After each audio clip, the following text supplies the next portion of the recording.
And welcome to NFT Art Talk in the Morning, where we talk about news, hot topics, industry updates, the whole general sphere of the NFT land. If you're new to NFT Art Talk, we want to welcome you to our community of acceptance and celebration, where we talk about news and hot topics in the morning and art and artists that inspire us in the afternoons. Every single day, Monday through Friday, live here on YouTube and on Twitter. If you're new to the channel, we want to say what's up. We're so glad you found us. If you're not new, we still want to ask you the same thing to kick us off like we always do. Please, please, please don't forget to like this video, subscribe to this channel, and click that notification bell so you know when we're live and have new content out. If you're joining us on YouTube, if you're with us on Twitter, come on over to YouTube. We just want to say it bluntly. This is where we have the most fun. This is where you can join the chat when we're live and talk to us as we're doing this. And also, we're really trying to grow the community here. But while you're there, don't forget to like, retweet so people know about the show, and follow the channel with that bell so you know when we're live and got new stuff coming out. Without further ado, my name is Moshe, aka DJ Fetus, and this is my homie, brother from another mother, Kardik NFT, and all the places. Always rocking dope wrestling tees. You know it. Just saw that just now. Caught my eye. Anyways, what's good, Kardik? How you doing, man? Man, it's tight. I gotta always represent Shawn Michaels, dog. You know what's tight about this? He's actually doing the Skandasana pose. So if you're in yoga, there's a pose that's like this, but this pose is actually named after Kardik. So just another kind of like synchronicity kind of thing, man. And I remember seeing him up on the ring, like doing that thing in real life, like you know, like it's real tight. Yeah, so I wonder if you don't do the muscle flex like this in yoga, but you know, just doing that pose. I was like, man, it's crazy. He's from San Antonio. I'm from San Antonio. That's like an ancient Sanskrit word. That's my name. He's doing the pose. I don't know. So I always find those synchronicities, man. I love that synchronicity. Thanks for sharing that. Honestly, maybe that's why it like immediately caught my eye when I started looking at you. But yeah, let's dive in, man. Let's dive in. It's Monday. I know we're vibing like we said, in the afternoons, talking more about what we got going on and the artists that inspire us at 1 p.m. Central Time every day. So if you want to kick it more with us, hang out there. That's definitely a good spot. Yeah. So let's kick it off like we normally do with some Rarity tools every Monday morning. Yeah, just some new stuff that looks like it's out. Taboo Punks caught my eye. I don't know. That looks pretty tight. Daddy. Yeah, Queen Apes still up here, which I mean, this is pretty cool. Just seeing females in the ape culture, because it's normally like a bunch of, you know, like Bored Ape. I don't know that maybe there's just a very few limited females. I don't even know if there are. Trap Monkey. I don't think there's any females on Bored Ape, but at least when I was. I don't think so either, right? I love that there's some women featured collections up here. I don't know if they're women owned, but poetry and women, crypto camels. We've seen that up here for a while. I wonder how you get featured on Rarity tools. Maybe we'll do a little research, bring some alpha to the show. A couple more of the more recent ones. And then, you know, rounding out like your top 10, just pretty familiar characters here on the 7-day volume. Still got a lot of the Yuga Labs collections at the top with Bored Ape, Mutant Ape, CryptoPunks. I think Meebits is too. Bored Ape Kennel Club. So 6 in the top 10 this week. That's more than it was last week, I tell you that. Love seeing World of Women up there. CryptoPunks still rocking hard. This Clonux collab. I see that Takashi Murakami's Flowers have fallen out of the top 7-day average, but still cool that he's dropping his own one of ones. Yeah, I mean, I know we usually bring up the average price when we're looking at all the collections. I know that's something that Kardik and I are kind of interested in. I feel like it's an interesting barometer on the market also, just like how much things are selling for over the last 7 days. I mean, Bored Ape is still crushing it at an average of 104 ETH. So that's what, about 300 grand in NFT in USD, maybe a little bit more, maybe a little bit less. Yeah. Actually, we'll look at that next. Maybe I should start with how much crypto is worth. And then I think it's around 2K right now. Let's take a peek real quick. Yeah, 2K. So about 200 grand. Which is interesting, right? Because, you know, this average price of 104, I think that's down a little. I think it was averaging around 120 when ETH was at about 3K. But I mean, ETH has dropped $1,000, but the price of the NFTs has stayed pretty steady. Pretty interesting. Probably a lot of hodlers there being like, no, this is not the right time. Let's keep value in our project. But yeah, just some interesting things. World of Women average at about 5 ETH. That's a project I know Kartik and I look at a lot. We've been talking about V Friends on the show a lot. 9 ETH, 541 day average. We're just gonna 540-day average, bro. I can't wait to see V Friends. I guess I got like VCon coming up soon, stuff like that. Yeah, I think so. It's going to be interesting to see how that affects the price of everything. We'll keep an eye on things and try to correlate that for you guys. Yeah, so then just a quick crypto update before we dive into the news. We do like to keep this segment short for you guys. What's up, Kenny T? Thanks for coming in here and hanging out with us. I see you out there. Let's get that up on the screen. What's up? Kenny What's T up? Kenny T hanging out the in the wave. club. We'll get the wave as we see you out there. Hey, man, if you have any thoughts on what we're talking about, let us know. This is more of that alpha sesh. Yeah, I mean, we're seeing some things rebound from where they were last week in our check-ins. You see Bitcoin kind of up teetering in this 28 to 30K range, it seems like, maybe a little bit above. Ethereum in at 2,000, which it seems like it was holding strong over the weekend right there.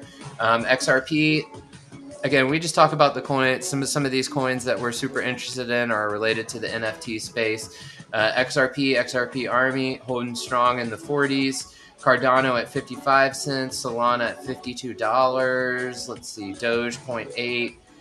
We like to bring it all the way down to Matic each week. 67 cents, and I saw Matic up to almost 80 cents again. Yeah, I know who you are, dude. This is the Metamans, dude. We know who Kenny IT is, dude. We know who you are. We got the Metamans in the house. The Metas is a really dope collection that's coming out soon, and did a really great collab with one of our people we feature often on the show, Humans. We'll have to get the Metamans collab on the NFT Art Talk in the afternoons. Yeah, man. I didn't know if you had any thoughts on crypto in general, Kartik. I like to we just kind of like to give the update, how the market's feeling. Yeah, I mean, I think the general consensus is like it still kind of follows the stock market. People are like, is it going to go bear? Is it going to go up? But yeah, it's kind of in that medium range of like, do we know it's going to go up or down right now? So obviously, the NFTs are going to reflect that somewhat in their sales and all that, and their volume, and then the cryptos are going to be reflected in there as well. Yeah, and I think in these NFT coins, you kind of see them following, or what Coin Market Cap classifies NFT coins as. You see them following kind of this same thing that we're seeing in the other markets. They're down just a little, but kind of staying strong on their support. This seems very similar to what we were reporting last week. Flow has like jumped above ApeCoin as in market cap, but not in price. But yeah, ApeCoin looks like it's in this $7 to $10 range. Decentraland, same in this like 1 to 3 with Sandbox and Tezos all kind of playing in that range too. And yeah, I mean, it's interesting to look at these as market cap. Like last week, we saw Flow kind of jump above everyone else in market cap. On this chart specifically, we know that you can transact in Flow on Coinbase now and a couple of the larger. On OpenSea and a couple of the larger NFT marketplaces. So very interesting to see that. Let's dive into some news. Kartik, you want to take us down this topic? Yeah, so I thought this was a pretty interesting topic. Web3 giants buying BIG3 NFTs indicates utility is the next frontier. So last month, JWS column explained why BIG3's plan to decentralize sports team ownership was different, frankly more exciting than any previous endeavor had. The league is giving Fire tier token holders premium seats to every game, the option to monetize team IP, voting rights, and the opportunity to participate in the financial upside when the club is sold. In the week since, the 3-on-3 basketball league co-founded by rapper Ice Cube has announced D-Gods, the Solana blockchain largest NFT community, Gary B, creator of V-Friends, Kevin Rose, founder of Proof Collective, the Moonbirds collection, Bill Lee, and co-founder of Craft Ventures are all buying teams. Rose is partnering with the tech entrepreneurs Sunny Deep and Vinny Lingam Snoop Dogg and Ken Howery also bought a team. While it may seem curious that groups and individuals betting on Web3 success are buying NFTs for the real world access and assets that come with it, Lee explained that the NFT with utilities are actually the next frontier. What Ice Cube is really doing is bringing power of Web3 to the big three. He's making it so that any developer, team owner, sponsor, every fan can create unique experience rewards for NFT holders. So, what I thought was really interesting with this, man, I've always kind of checked out Big Three. Big Three is like a 3-on-3 basketball league with like old school NBA players that come play in it. So, what's really interesting about this is like, because he's running kind of an independent league, and he's been around entertainment forever. He's getting a lot of these people in the spaces to actually buy these teams, implement these NFT kind of protocols into that whole ecosystem, which I think is just beneficial to everything. Because if you look at Ice Cube, he's like an entrepreneur and owner, and he's actually seeing how this is going to transition to like what he's doing right now. And I love it because kind of for these bigger leagues, they are implementing NFTs kind of like trading collectibles, but for him to kind of push it to this level where like these owners are into NFTs or into Web3, they want to see the expansion of it. It kind of gives them more wherewithal to kind of move fluidly and independently throughout that whole system. Because when you're NBA, you have to go through a board of governors, all these people to pass all these things to really like bring it all in together. So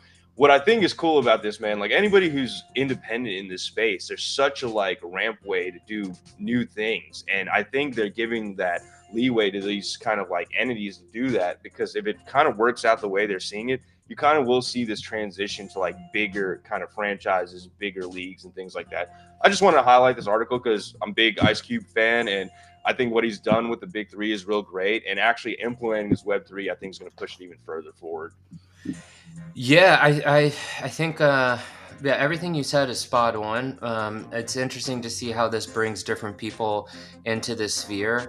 I see like basically where I see this news story is everywhere. Like they're not even talking about crypto, but they're talking about like the big three and this like NFT ownership concept and the NFT utility associated with a sports team. I think the other piece that's really, so it's bringing it into new places, again, this mass adoption concept. And then also on top of that, it's bringing a whole new group of people to buy stuff from this team that actually have money, right? Like you could have an owner now in a different country of a team if you're doing this kind of like NFT ownership concept, so. And this is great for the space because I know he was able to link up deals, I think, with Fox Sports previously to stream all Big Three. So if he's able to still stream all Big Three on these like major networks and stuff like that, I think that's going to bring more eyeballs to the Web3 space, honestly. Definitely. All right, well, let's wrap it up with one more news topic here for you guys, and then we'll send you on your Monday. So this is also kind of a bit of a follow-up from from our Solana network crashing. I know we were talking about that in one of our first episodes of the news talk. NFT botting problem. After the recent downtime, Solana's NFT protocol developers go on the offense against transaction spamming bots. So the bots came in and pretty much crashed Solana as a quick catch up. And then this NFT protocol maker Metaplex has implemented a bot tax and is developing further measures to combat such issues. Plus, Solana is reworking its own network fees. Amid a rising market for Solana NFT collections, headlined by recently hot projects like OK Bears and DeGods, an increase in malicious programs has unfairly gamed new NFT launches.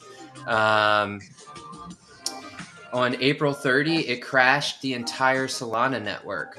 On that Saturday, such programs sent an automated barrage of transactions, 6 million of them per second, according to a post-mortem report by Solana Labs, that overwhelmed the blockchain network.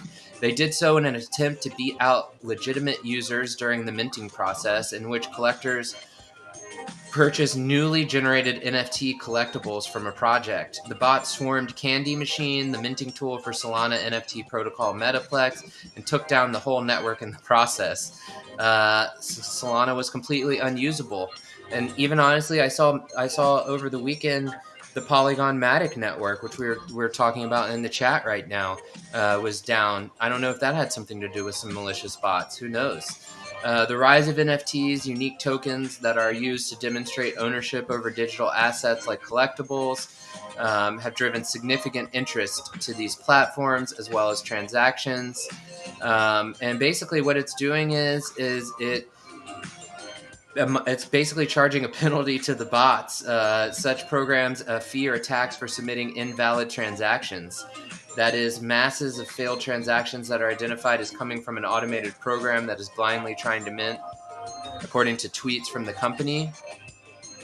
Before that, there was no real downside to using the bots. So basically, they're going to charge the bot owners these like massive fees. So if you send 2 million transactions at one time, they're going to charge you. Solana is, which is pretty interesting.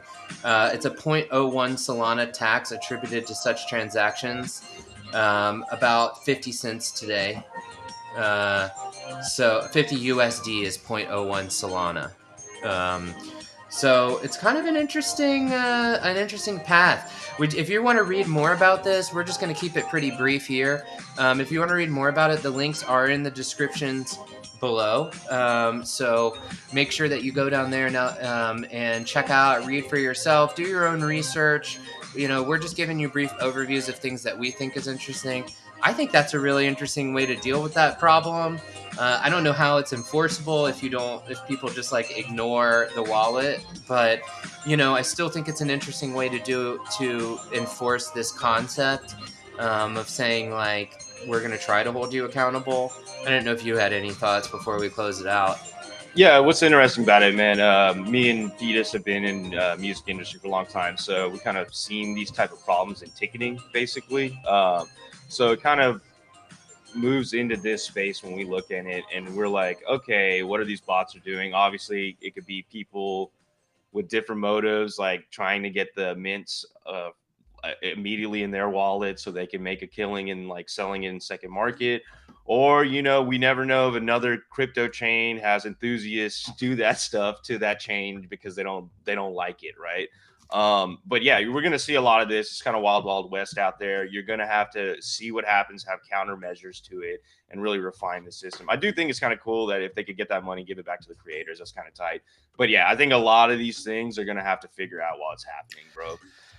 Yeah, I mean, it's definitely an interesting approach, and I think that's what I took away from it at its highest level. Yeah, I'm interested. Are they giving the money to the creators? Does that go back to the network? I mean, how do they collect that money? So many questions, but a lot of it's answered in the article. Go read it for yourself. For the most part, I agree with Kartik. You don't know where those people are coming from, and so that's why in the ticketing industry, the ticketing platforms don't charge people when they do that, right?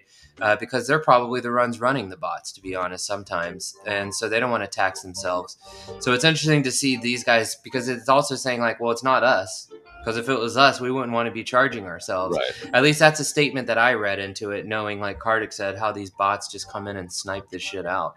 But anyways, I'm with Kenny T, man. I'm with Kenny T all the way on this episode today. I'm trying to be more zen, man. I'm trying to be the Miyagi myself. I don't need to get all wrapped up in that. Let's just focus on how it's interesting that crypto is approaching real world problems in unique ways. You know what I mean?